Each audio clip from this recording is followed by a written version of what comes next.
ನಮಸ್ತೆ ವೀಕ್ಷಕರೇ, Kumar news one Kannada ಚಾನಲ್ಗೆ ಮತ್ತೆ ನಿಮ್ಮೆಲ್ಲರಿಗೂ ಸ್ವಾಗತ. ಬೇಡ ಎನ್ನುತ್ತಲೇ ವಾರಕ್ಕೆ 2 ಬಾರಿ ನಿಖಿಲ್ ಕ್ಷೇತ್ರ ಸಂಚಾರ ಮಾಡ್ತಿರೋದು ತುಂಬಾ ಕುತೂಹಲ ಕೆರಳಿಸಿದೆ ಅಂತಲೇ ಹೇಳ್ಬೋದು. ಚನ್ನಪಟ್ಟಣ ಬೈ ಎಲೆಕ್ಷನ್ನಲ್ಲಿ ಯಾರಿಗೆ ಟಿಕೆಟ್ ಸಿಗುತ್ತೆ ಅನ್ನೋದು ಈಗಲೂ ಸಹ ನಿಗೂಢವಾಗಿದೆ. ಏಕೆಂದರೆ CP ಯೋಗೀಶ್ವರ್ ಅವರು ಸಹ ಒಂದು ಆಕಾಂಕ್ಷಿಯಾಗಿದ್ದಾರೆ. ಅವರು ಸಹ ಕ್ಷೇತ್ರವನ್ನು ಸಂಚಾರ ಮಾಡ್ತಿದ್ದಾರೆ. ಆದರೆ ಕುಮಾರಸ್ವಾಮಿ ಅವರಿಂದ ತೆರವಾಗಿದ್ದಂಥ ಈ ಕ್ಷೇತ್ರ ಆದರೆ JDS BJPಗೆ ಈ ಕ್ಷೇತ್ರವನ್ನು ಬಿಟ್ಟು ಕೊಡುತ್ತಾ ಅನ್ನೋದು ಸಹ ಇಲ್ಲಿ ತುಂಬಾ ಕುತೂಹಲಕಾರಿ ವಿಷಯವಾಗಿದೆ. ಹಾಲಿ MLC ಆಗಿದ್ದರೂ ಉಪಚುನಾವಣೆಯಲ್ಲಿ ಸ್ಪರ್ಧಿಸಲು ಯೋಗೀಶ್ವರ್ ಏಕೆ ಬಯಸಿದ್ದಾರೆ? ಯೋಗೀಶ್ವರ್ ಅವರ MLC ಅವಧಿ 2026ಕ್ಕೆ ಮುಕ್ತಾಯವಾಗಲಿದೆ.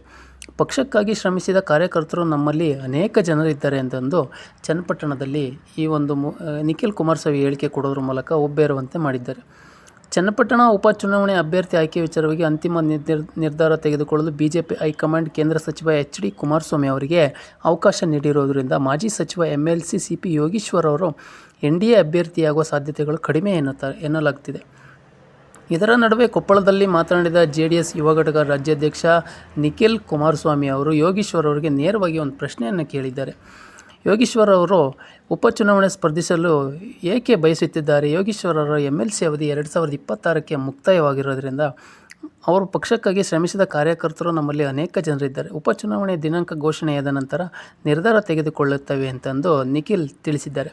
ಕೇಂದ್ರ ಸಚಿವ HD ಕುಮಾರಸ್ವಾಮಿ ಅವರು BJP ಹೈಕಮಾಂಡ್ ಮುಂದೆ ಇದೇ ಪ್ರಶ್ನೆಯನ್ನು ಮುಂದಿಟ್ಟಿದ್ದಾರೆ ಮತ್ತು ಅವರಿಗೆ ಮನವರಿಕೆಯನ್ನು ಸಹ ಮಾಡಿದ್ದಾರೆ ಎಂದು ಮೂಲವೊಂದು ದಿ ನ್ಯೂಸ್ ಇಂಡಿಯನ್ ಎಕ್ಸ್‌ಪ್ರೆಸ್‌ಗೆ ತಿಳಿಸಿದೆ. ಚನ್ನಪಟ್ಟಣ ತಾಲೂಕು JDS ಅಧ್ಯಕ್ಷ ಜಯಮುತ್ತು ಅಥವಾ ಅಪ್ಕಾಮ್ಸ್ ದೇವರಾಜ್ ಸೇರಿದಂತೆ ಕುಮಾರಸ್ವಾಮಿ ಅವರ ಕುಟುಂಬದ ಸದಸ್ಯರ ಅಥವಾ ಪಕ್ಷದ ನಿಷ್ಠಾವಂತ ಕಾರ್ಯಕರ್ತರಿಗೆ ಮಣೆ ಹಾಕಲು JDS ಸಿದ್ಧವಿದ್ದರೂ ಪಕ್ಷದ ಚಿಹ್ನೆಯ ಮೇಲೆ ಅವರನ್ನು ಕಣಕ್ಕಿಳಿಸಲು JDS ಬಯಸುವುದಿಲ್ಲ ಎಂದು ಮೂಲಗಳು ತಿಳಿಸಿವೆ. ಒಂದೊಮ್ಮೆ ಯೋಗೀಶ್ವರ್ ಅವರಿಗೆ ಚನ್ನಪಟ್ಟಣ ಕ್ಷೇತ್ರವನ್ನು ಬಿಟ್ಟುಕೊಟ್ಟರೆ ಕ್ಷೇತ್ರದ ಪ್ರಬಲ ಒಕ್ಕಲಿಗ ನಾಯಕನಾಗಿ ಮತ್ತೆ ಹೊರಹೊಮ್ಮಲು ಯೋಗೀಶ್ವರ್ ಅವರಿಗೆ ಸಹಾಯಕವಾಗಲಿದೆ ಅಂತಂದು ಸಹ ಈ ಮೂಲಕ ಅವರು JDSಗೆ ಗೊತ್ತಿದೆ ಯಾರನ್ನ ನಿಲ್ಲಿಸಬೇಕು ಯಾರನ್ನ ನಿಲ್ಲಿಸಬಾರದು ಅಂತ. ಹೀಗಾಗಿ ಅಪಾಯವನ್ನು ತೆಗೆದುಕೊಳ್ಳಲು JDS ಬಯಸ್ತಿಲ್ಲ ಅಂತಂದು ಮೂಲಗಳು ತಿಳಿಸ್ತವೆ.